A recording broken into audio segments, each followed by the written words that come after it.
Have you ever read an MCAT passage that looks like this? Compound A stimulates the production of protein B, who inhibits the production of protein C, thus suppressing protein D release. After reading that whole sentence, you have no idea what's going on, and then you feel like you're either panicking or want to give up. I have felt the same way during my MCAT journey, and I didn't know what to do until I figured out some strategies for it, and I'm about to show them to you in this video. My name is Marina. I scored a 518 on the MCAT. I'm a tutor at MCAT Mastery, and I'm an incoming medical student. So I realized that my short-term memory cannot hold so much information as I'm reading the passage. To make it easier on myself, I started taking some notes while I'm reading the passage, and I use a lot of abbreviations and symbols to save time. For example, I use an upward pointing arrow to mean something is increasing, a downward pointing arrow to mean something is decreasing, and then a horizontal arrow to mean that something leads to something, and then a blunted horizontal arrow means that something is suppressing something else. Here is an example of how I use arrows to help me through a passage. For example, the sentence says, compound A stimulates the production of compound B, so I write compound A and then horizontal arrow and then compound B. And then compound B suppresses the release of compound C. So I use a blunted arrow to connect compound B and release of compound C. And finally, the release of compound C will stimulate the degradation of compound D.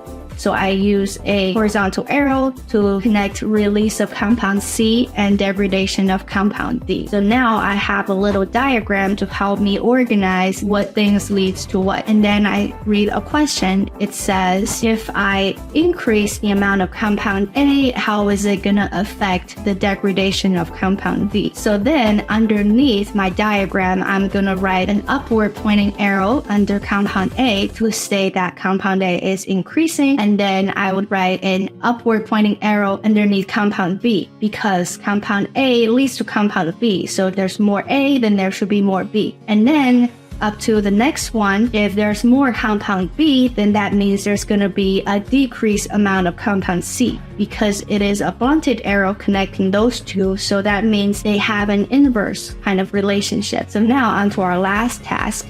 If we have less release of compound C, that means there's going to be less degradation of D. So now I drew another downward pointing arrow underneath degradation of compound D. Notice how in flanking a horizontal arrow, the up and down arrows are pointing in the same direction because they are either both increasing or both decreasing. But flanking a blunted arrow, the up and down arrows have to be opposite because if one thing goes up, the other has to go down and vice versa. Notice how much easier drawing arrows has made this question.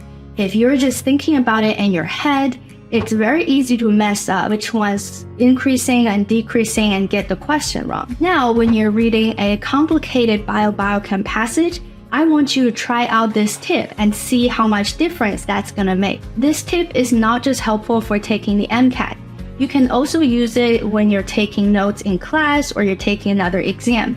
And you will notice how much difference that's gonna make because now your notes are very efficient and organized. If you like this video, you will benefit from a lot of other free resources on MCAT Mastery's website and YouTube channel. We also offer affordable strategy courses and one-on-one tutoring tailored to your own needs to help you boost your MCAT score and get you into medical school. No matter where you are in this journey, know that you can cross the MCAT and we've got your back. Thank you so much for watching and best of luck with your studying.